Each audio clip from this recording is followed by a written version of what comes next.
जय जोहार, नमस्कार। दैनिक छत्तीसगढ़ चैनल देख रहे हैं आप और छत्तीसगढ़ प्रदेश की आज की महत्वपूर्ण बड़ी खबरों को एक एक करके हम आपको विस्तार से बताने वाले हैं। इससे पहले अगर आप छत्तीसगढ़ प्रदेश के हैं, छत्तीसगढ़ के समाचार ठीक इसी प्रकार रोजाना देखना चाहते हैं तो नीचे लाल कलर का सब्सक्राइब बटन दिया है, जिसे दबाकर आपको इस चैनल को सब्सक्राइब कर लेना है। पहली बड़ी खबर है, अंतागढ़ को जिला बनाने के लिए 21 दिनों से लगातार आंदोलन जारी है। दर्जनों गाँव के सैकड़ों ग्रामीण लगातार अपना विरोध प्रदर्शन दर्ज कर रहे हैं। इधर 15 सालों से इनकी मांग जो है आ रही है।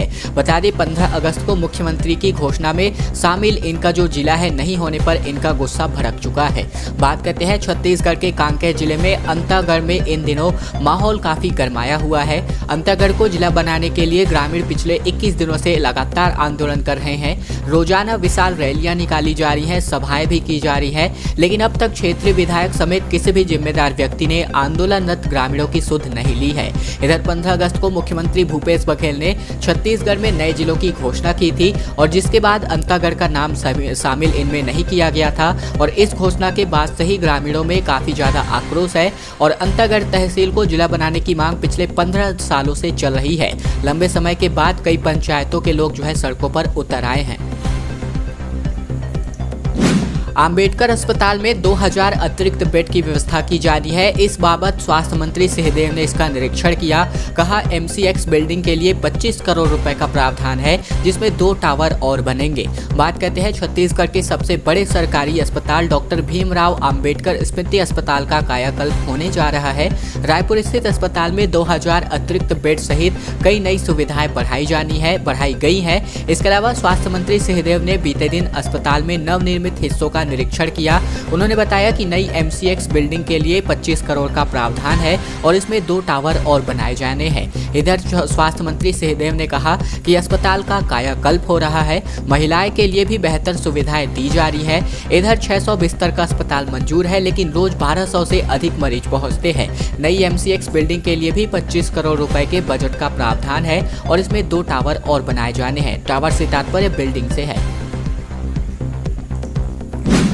नवा रायपुर में फिल्म सिटी की तैयारी की जा रही है। छत्तीसगढ़ी फिल्म को 33% दूसरी भाषाओं की फिल्में अगर यहां पर बनती है तो उनको 25% सब्सिडी मिलने वाली है।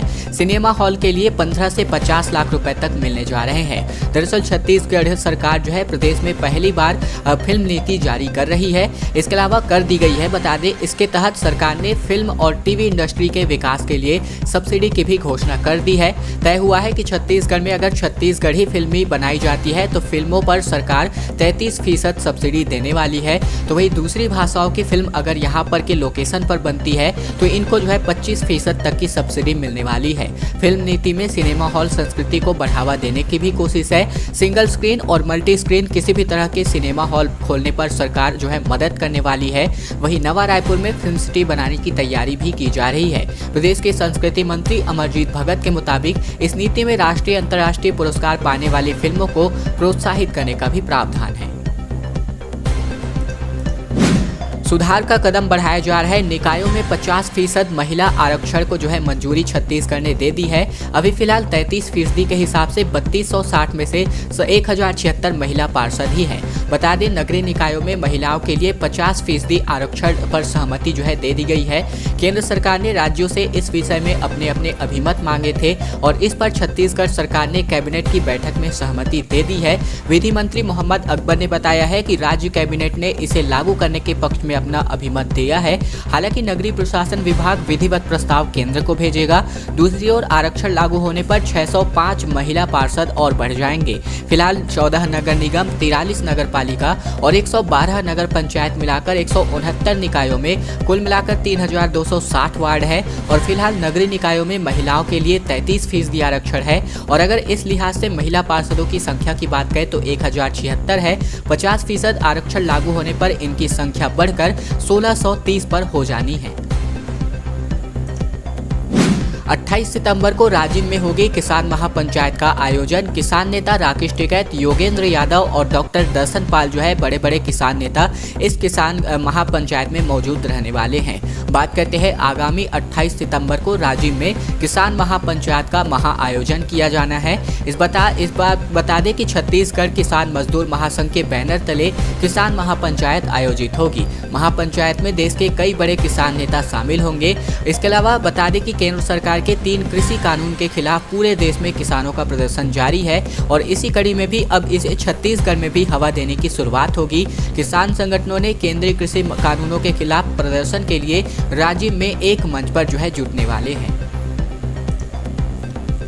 राष्ट्रीय आदिवासी नृत्य महोत्सव का आयोजन किया जाएगा राज्योत्सव तक। बता दें पूर्व प्रधानमंत्री स्वर्गीय इंदिरा गांधी की पुण्यतिथि 31 अक्टूबर को कांग्रेस सरकार छत्तीसगढ़ में प्रदर्शनी और डॉक्यूमेंट्री का प्रदर्शन करने वाली है। मुख्यमंत्री भूपेश बघेल की अध्यक्षता में बीते दिन हुई कैबिनेट की बैठक में यह निर्णय लिया गया है। कैबिनेट की बैठक में निर्णय किया गया है कि इस साल राष्ट्रीय आदिवासी नृत्य महोत्सव 28 अक्टूबर से 1 नवंबर 2021 तक छत्तीसगढ़ राज्योत्सव के तौर पर आयोजित किया जाएगा।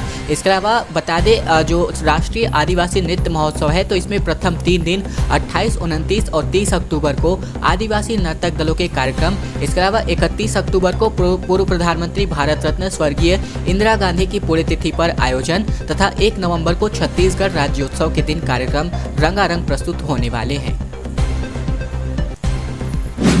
गणेश उत्सव से पहले राजधानी टोटल अनलॉक हो गया है। बता दें रायपुर में 10 बजे के बाद आवाजाही और सार्वजनिक गतिविधियों पर लगा हुआ प्रतिबंध अब जाकर खत्म किया जा चुका है। अब पूर्व अनुमति से आयोजन भी कर सकते हैं। खबर आ रही है छत्तीसगढ़ में गणेशोत्सव की तैयारियां लगभग पूरी हो गई हैं और इसी बाबत हम आपको ये भी कहते हैं कि हमारी जो टीम है यानी कि छत्तीसगढ़ दैनिक छत्तीसगढ़ की टीम तो आपको जो है गणेशोत्सव की हार्दिक शुभकामनाएं देती है। गणेश चतुर्थी आपका मंगलमय बीते, यही मनोकामना हमारे की तरफ से आप सभी के लिए। इसके अलावा छत्तीसगढ़ में गणेशोत्सव की तैयारियों के बीच इससे एक दिन पहले प्रशासन राजधानी रायपुर को पूरी तरह अनलॉक कर दिया है। सुविधाओं को देखते हुए कोरोना की वजह से रात 10 बजे के बाद आवाजाही और सार्वजनिक कार्यक्रमों पर आयोजनों पर लगा प्रतिबंध अब जाकर उठा लिया गया है। अब पूर्व अनुमति से किसी प्रकार के आयोजन भी करे जा सकते हैं। रायपुर के कलेक्टर डॉक्टर सौरभ कुमार ने जो है जून जुलाई में जारी अनलॉक संबंधित आदेश में मामूली संशोधन जारी किया है। छत्तीसगढ़ सरकार को घेरने की रणनीति जो है भाजपा बनाएगी। इसके लिए धर्मांतरण मुद्दे पर छत्तीसगढ़ में बड़े आंदोलन की तैयारी है। प्रदेश पदाधिकारियों और जिलाध्यक्षों तक की कई बैठकें होंगी। कोर कमेटी की मीटिंग जो है आज प्रस्तावित है। दरअसल केंद्रीय कोयला व खनन मंत्री प्रहलाद जोशी की बेटी के विवाह समारोह के बहाने दिल्ली में जुटे छत्तीसगढ़ भाजपा के दिग्गज रायपुर लौट आए हैं। अब पार्टी सत्ता की जंग का मैदान साधने की कोशिश, योजनाओं को नए सिरे से मांझने की कोशिश में है। बताया जा रहा है कि धर्मांतरण मुद्दे पर शुरू हुए आंदोलन को लंबा खींचने की तैयारी है। इसके लिए प्रदेश भाजपा कार्यालय में कोर कमेटी सहित विभिन्न स्तर के पदाधिकारियों की बैठक होगी। इसमें नेताओं के बीच प्रमुखता से इस बात पर चर्चा होगी कि प्रदेश की सरकार कांग्रेस के सरकार के खिलाफ कैसे आक्रामक हुआ जाए। दिल्ली से लौटकर नेता प्रतिपक्ष कौशिक ने कहा कि यहाँ सरकार ही धर्मांतरण के पक्ष में है। सरकार का काम है इसके खिलाफ कार्रवाई करना। सरकार को विपक्ष के आरोपों की जांच करनी चाहिए, लेकिन ऐसा नहीं हो रहा है। बड़ी उपलब्धि जो है हो सकेगी अगर गौठानों में से गोबर से जो है बिजली बनेगी। सीएम भूपेश बघेल ने इस बाबत रिपोर्ट जो है सौंपी हुई है।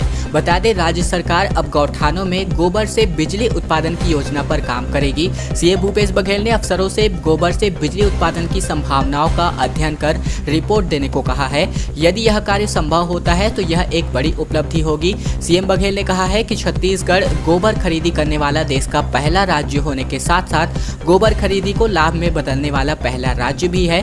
उन्होंने कहा कि गोबर से वर्मी कंपोस्ट तैयार करने के साथ इसे और भी अधिक लाभप्रद बनाने की दिशा में काम किया जाना चाहिए। कलेक्टर गौठानों के संधारण, मरम्मत और निर्माण कार्यों की जरूरत की लगातार समीक्षा करें और आवश्यकता अनुसार कार्य भी कराएं। सीएम बघेल ने कहा कि गोधन न्याय योजना के तहत पशुपालकों और संग्राहकों और गौठान समितियों को 5 करोड़ 33 लाख रुपए की राशि का अंतरण करने के बाद कार्यक्रम को संबोधित कर रहे थे और इसी कार्यक्रम के दौरान इन्होंने कहा कि सरकार को अब गौठानों से गोबर से बिजली उत्पादन की योजना पर काम करेगी। इसके अलावा सीएम भूपेश बघेल ने अफसरों से इस बाबत जो है उत्पादन की संभावनाओं का अध्ययन कर रिपोर्ट देने को भी कहा है। खबर आ रही है वायरल फीवर के बढ़ते मामलों को देख करके लोग जो है अपने अपने दहशत में आ गए हैं। वायरल फीवर के बढ़ते मामले तेजी से सामने आ रहे हैं। शासकीय और अशासकीय अस्पतालों में रोजाना बड़ी संख्या में वायरल फीवर के मरीज अस्पताल पहुंच रहे हैं। शासकीय आंकड़ों में यह संख्या पूरे जिले में यानी कि बिलासपुर जिले में 1000 से भी अधिक पहुँच गई है। हालांकि स्वास्थ्य विभाग का कहना है कि यह मौसमी बीमारी है और हर साल यह बीमारी दस्तक देती है। इसके अलावा कोरोना की दूसरी लहर के बाद जन जागरूकता लोगों में काफी बढ़ी है। यही कारण है कि लोग थोड़ी सी भी हरारत को, सर्दी जुकाम को और तबीयत बिगड़ने को लेकर के अस्पताल पहुंच रहे हैं। प्रवेश परीक्षाओं के आयोजन के बारे में बात करें तो इंजीनियरिंग की प्रदेश भर में कुल मिलाकर 11,381 सीटें हैं, लेकिन इंजीनियरिंग के लिए कुल मिलाकर 10,055 लोगों ने ही यहां पर अपना परीक्षा दिया हुआ है। हर छात्र को एक एक सीट मिलने के बाद भी कुल इंजीनियरिंग की सीटों में 1,326 सीटें खाली रहेंगी। राज्य के इंजीनियरिंग कॉलेजों में प्रवेश के लिए जितनी सीटें निर्धारित है, इस बार उससे भी कम छात्र प्रवेश परीक्षा में शामिल हुए हैं।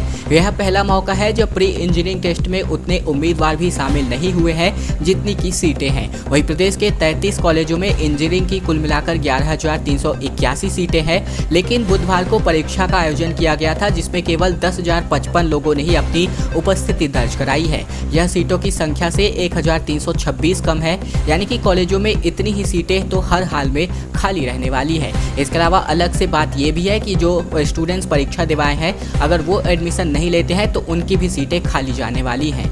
दोस्तों, अगली बड़ी खबर की ओर बढ़ते हैं उससे पहले हमारी एक छोटी सी प्रार्थना आप सभी से। वीडियो अगर आपको पसंद आ रहा होगा तो इस वीडियो के नीचे लाइक बटन है जिसे दबा करके आपको इस वीडियो को लाइक कर देना है। लाल कलर का नीचे सब्सक्राइब बटन भी दिया है जिसे दबाकर इस चैनल को आपको सब्सक्राइब कर लेना है। तो वही घंटी को दबाकर ऑल नोटिफिकेशन को भी आपको सेलेक्ट करके रख लेना है ताकि प्रतिदिन की महत्वपूर्ण खबरें छत्तीसगढ़ के समाचार ठीक इसी प्रकार से रोजाना आप तक बिना किसी रुकावट के पहुँचते रहे। तो चैनल को जरूर सब्सक्राइब कीजिएगा। बालोद की पुलिस ने गुम हुए कुल मिलाकर 57 मोबाइल को खोज निकाला। साइबर टीम्स ने लगभग 7 लाख कीमत के मोबाइल खोज निकाले हैं। एक साल में तकरीबन 150 शिकायतें आई थी, जबकि जिलों के थाने में ये जो शिकायतें हैं इनको अब दूर किया गया है। हालांकि आप इस वक्त जो वीडियो देख रहे हैं वो केवल सांकेतिक वीडियो है बालोद पुलिस का। बालोद पुलिस ने लोगों के गुम हुए मोबाइल को खोज निकाला है। अगर मोबाइल गुम हो जाए तो मिलना मुश्किल होता है, लेकिन जिले की साइबर सेल की टीम की मदद से कुल मिलाकर 57 मोबाइल को खोज निकाला गया है। इतना ही नहीं, पुलिस ने जिन शिकायतकर्ताओं के मोबाइल फोन खोज निकाले हैं उन्हें पुलिस कार्यालय में बुलाकर वापस भी किए जा रहे हैं। सरकारी दफ्तरों में 4 दिन जो है कोई भी काम नहीं होने वाले हैं। कारण ये है तीज के कारण गणेश चतुर्थी की छुट्टी के बाद सोमवार से काम जो है शुरू होंगे। दरअसल बात करते हैं सरकारी दफ्तरों में 4 दिन कामकाज ठप रहेंगे। तीज गणेश चतुर्थी की छुट्टी के बाद शनिवार और रविवार पड़ रहा है, जिसके बाबत यहाँ पर छुट्टी होने वाली है। इसलिए सरकारी दफ्तरों के सामान्य कामकाज जो है अब कुल मिलाकर सोमवार से ही होने वाले हैं। मध्य प्रदेश छत्तीसगढ़ को 31 नए माइनिंग ब्लॉक मिले हैं। अब राज्य सरकार नए ब्लॉक की नीलामी जो है कर सकते हैं। बता दें, मध्य प्रदेश और छत्तीसगढ़ को मिले 31 नए माइनिंग ब्लॉक मिले हैं। मध्य प्रदेश को 21 और छत्तीसगढ़ को 10 नए माइनिंग ब्लॉक मिले हैं। केंद्र सरकार ने राज्यों को नए माइनिंग ब्लॉक जो है सौंप दिए हैं। अब राज्य सरकार जो है इस पर माइनिंग करके यानी कि ब्लॉक की नीलामी कर सकेंगे। वहीं मध्य प्रदेश और छत्तीसगढ़ में कुल मिलाकर यानी कि छत्तीसगढ़ को 10 माइनिंग ब्लॉक की उपलब्धि हुई है। अंतिम बड़ी खबर है डॉक्टर रमन सिंह और धर्मलाल कौशिक का दिल्ली दौरा। छत्तीसगढ़ में रेलवे कॉरिडोर कार्य जल्द पूर्ण करने की मांग की है। बात करते हैं पूर्व मुख्यमंत्री डॉक्टर रमन सिंह और नेता प्रतिपक्ष कौशिक दिल्ली दौरे पर है। इसके अलावा उन्होंने दोनों नेताओं ने जो है केंद्रीय रेल मंत्री अश्विनी वैष्णव से मुलाकात की। इस दौरान जो है दोनों नेताओं के ने छत्तीसगढ़ में भाजपा के समय स्वीकृत हुए रेलवे कॉरिडोर के जल्द कार्य पूर्ण करने और खरसिया से धर्मजयगढ़ के बीच यात्री ट्रेन चलाने के साथ ही वनांचल क्षेत्रों को भी रेलवे लाइन से जोड़ने की मांग की है। इससे पहले डॉक्टर रमन सिंह का जो है केंद्रीय खेल मंत्री अनुराग सिंह ठाकुर से मुलाकात की है और उनसे राजनांदगांव में साई संस्थान खोलने को लेकर भी चर्चा की गई है। खैर दोस्तों, आज की खबरों का सिलसिला बस यही तक का था। वीडियो अगर आपको पसंद आया होगा तो इस वीडियो के नीचे लाइक बटन है जिसे दबाकर आपको इस वीडियो को लाइक कर देना है। नीचे लाल कलर का सब्सक्राइब बटन भी दिया है जिसे दबाकर आपको इस चैनल को सब्सक्राइब कर लेना है। तो वही घंटी को दबाकर ऑल नोटिफिकेशन को भी आपको सेलेक्ट करके रख लेना है ताकि प्रतिदिन की महत्वपूर्ण खबरें छत्तीसगढ़ के समाचार ठीक इसी प्रकार से हम आप तक रोजाना पहुंचा सके। तो ये छोटा सा काम आप लोगों को जरूर कर लेना है।